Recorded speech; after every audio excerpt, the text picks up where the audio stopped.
A Data for Progress poll. I find this fascinating. This just blows me away. A Data for Progress poll taken in November of 2025. Important time. This was right after the elections, the off-year elections, and right when Congress was debating the Biden-era Obamacare subsidies, whether or not to renew the Biden-era Obamacare subsidies. They expired. So this poll was taken during the debate over Biden-era Obamacare subsidies, and they expired on December 31st. It's now estimated 40% of Americans who have Obamacare won't have any health care by the end of this year because the Biden-era Obamacare subsidies were allowed to expire. At the height of that debate in November of 2025, when Americans realized I may not be able to afford health care, 65% of Americans told Data for Progress they support Medicare for all. And here's where it gets even more interesting.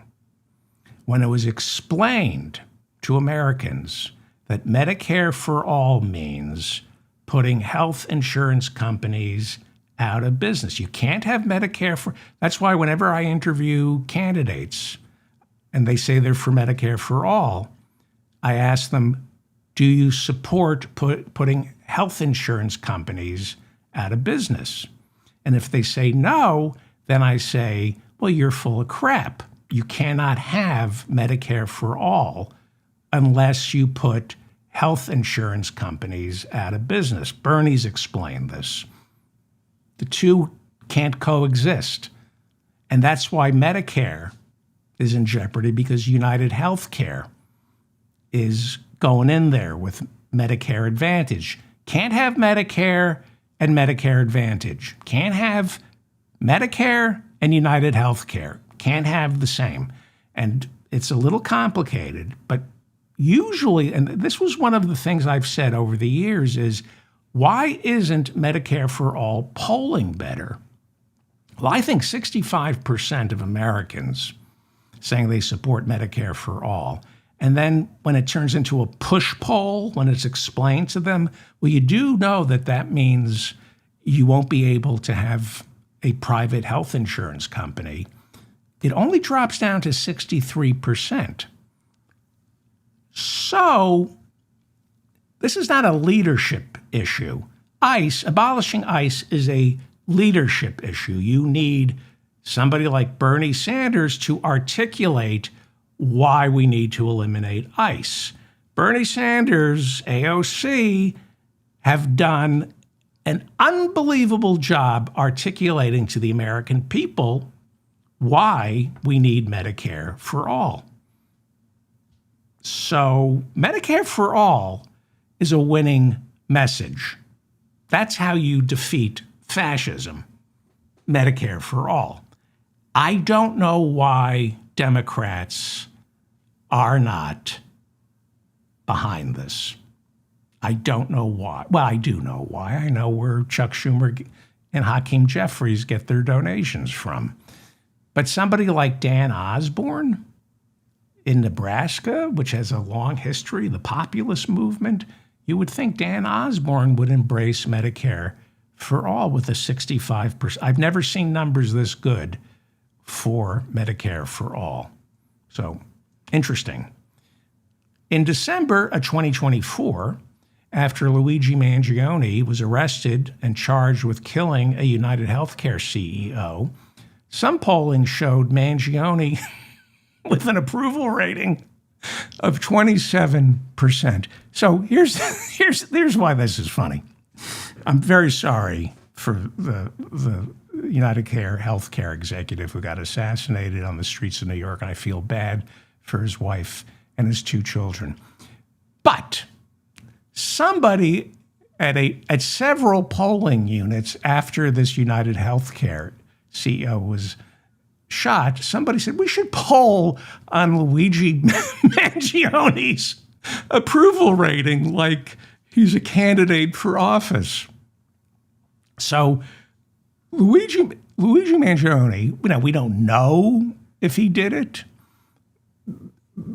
but for him to have an approval rating of 27% nationwide right after he allegedly killed this United Healthcare CEO, and a year later, you show 65% of Americans supporting Medicare for all.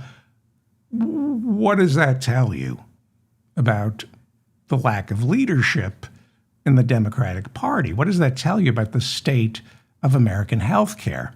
Especially when you look at college-age Americans. I've triple-checked this. I've gone over this several times. College-age Americans, several polls show, and by the way, I don't approve of Luigi Mangione's approval ratings, but his approval ratings among college-age Americans hover at around 50%. So he's doing better than Donald Trump with college-aged Americans. Some college students, and I do not approve of this, in some polls, these are American college age people. It's not college students. In some polls, college age Americans said they had more sympathy for Luigi Mangione than the healthcare executive he's accused of killing. So just chew on that. Let that roll around inside your brain. Where we're at when it comes to health care in the United States. Luigi Mangione had an approval rating overall of 27%. Overall, 27%. Congress, according to Gallup, has an approval rating of 10%. Luigi Mangione is more popular than Congress. As of April, 90% of Americans disapprove of Congress. What was Luigi Mangione's approval rating? 27%. And that's without a consultant.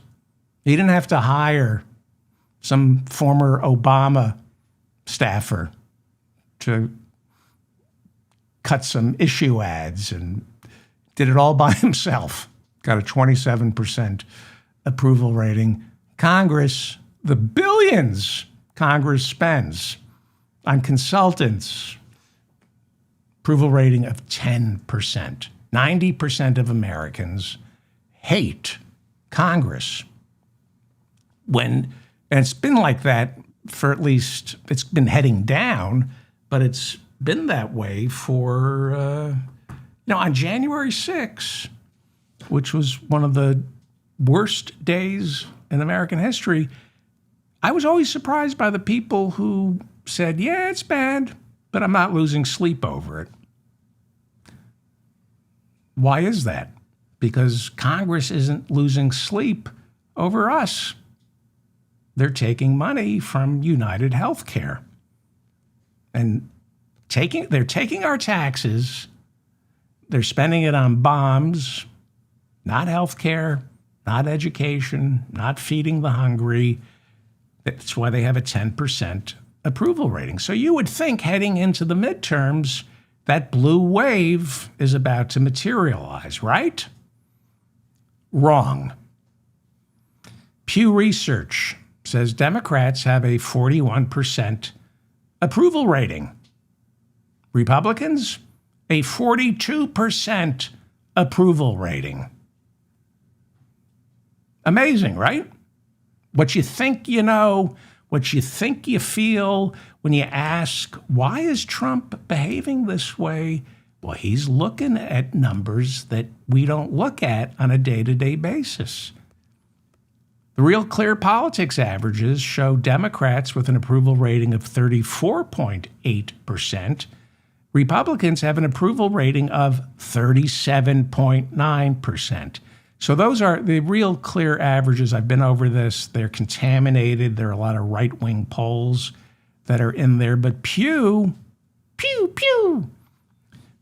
they're laser focused. Pew, pew, like laser guns. That's my imitation of a laser gun. 41% approval rating for Democrats, 42% approval rating for Republicans. And then you factor in gerrymandering, the power of incumbency, and the state Supreme Court of Virginia overturning the ballot initiative. Well, hard to see that as momentum for Democrats going into November.